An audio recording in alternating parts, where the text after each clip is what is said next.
pourquoi la haie se trouve-t-elle au cœur des enjeux territoriaux actuels?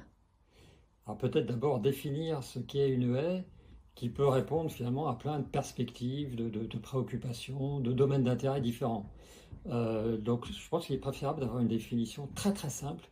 Et on peut dire qu'une haie, c'est une structure boisée linéaire qui s'insère dans un parcelle agricole. Et on n'a pas dit beaucoup, hein, mais pourtant, en fait, ça retentit sur plein de choses, sur des dimensions environnementales, sur des dimensions anthropologiques, politiques, de gestion du territoire. Alors, je viens de parler de territoire, justement, et la haie est vraiment au cœur, de manière symbolique, emblématique, mais aussi de manière réelle, des problématiques territoriales rurales d'aujourd'hui. En tant qu'interface, interface paysagère, interface écologique, interface aussi entre des représentations du milieu rural par les ruraux eux-mêmes et par les citadins, et puis surtout infrastructure rurale qui compte aussi bien d'un point de vue économique que d'un point de vue environnemental pour le devenir de ces territoires. Malgré les politiques de protection, les haies continuent de disparaître aujourd'hui. Mais pour quelles raisons? C'est un ensemble de raisons en fait qui ont trait à l'évolution de l'agriculture, puis qui ont trait aussi au fait que les agriculteurs aujourd'hui ne voient plus trop l'intérêt des haies. Ils les considèrent plutôt comme une charge, quelque chose qui ne leur sert pas et puis qui leur coûte très cher à entretenir en particulier. Mais finalement, on ne parle pas tellement d'entretien. En fait, ce qu'ils font, c'est qu'ils essayent plutôt d'empêcher les haies de pousser, d'empêcher les haies de prendre trop de place dans la parcelle agricole. Il est vrai qu'autrefois, enfin il n'y a pas si longtemps, hein, la politique agricole était très défavorable aux haies puisque l'agriculteur perdait de l'argent à partir du moment où il laissait s'étendre cette largeur de haies qui ne lui était pas payée par la politique agricole commune. Et on en est toujours resté un peu à cette perception de la haie comme ça me fait perdre de l'argent.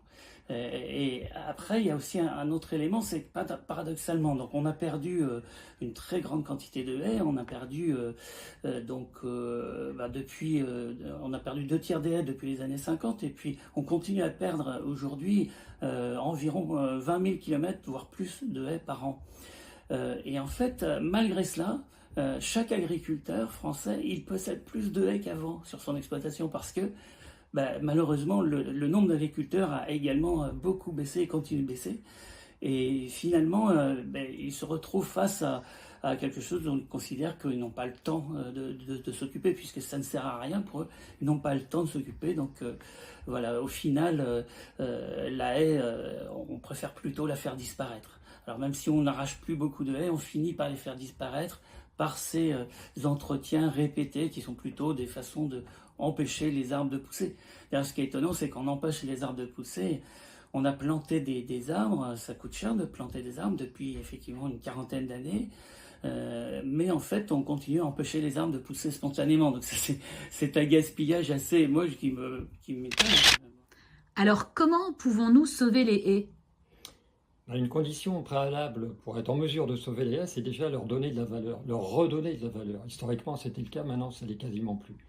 Même s'il y a des instruments politiques qui tendent vers cela. Et pour ce faire, ça doit se jouer aussi bien à l'échelle du système agricole, finalement, de l'exploitation agricole elle-même, en revalorisant finalement la fonction de production et des services divers agronomiques que la haie peut produire, mais aussi faire un pas de côté ou plutôt changer d'échelle et se réenvisager la haie au niveau territorial. Parce que ça, on l'a un peu perdu de vue et les politiques l'ont un peu perdu de vue dans l'aménagement et la gestion du territoire. Oui, je pense que ça se passe effectivement à ces deux échelles, comme vient de le dire Jacques. Il y a en fait des avantages très concrets à tirer de la haie, des avantages économiques en fait. Donc pour les exploitations agricoles, par exemple, le fait qu'ils utilisent le produit de la haie pour remplacer en élevage la paille pour faire de la litière animale, le fait qu'ils vendent du bois à énergie. Jacques a parlé des aspects agronomiques aussi. Donc à la fois des choses que l'on gagne, des coûts que l'on évite, et puis aussi à l'échelle des territoires, ça fonctionne de la même façon.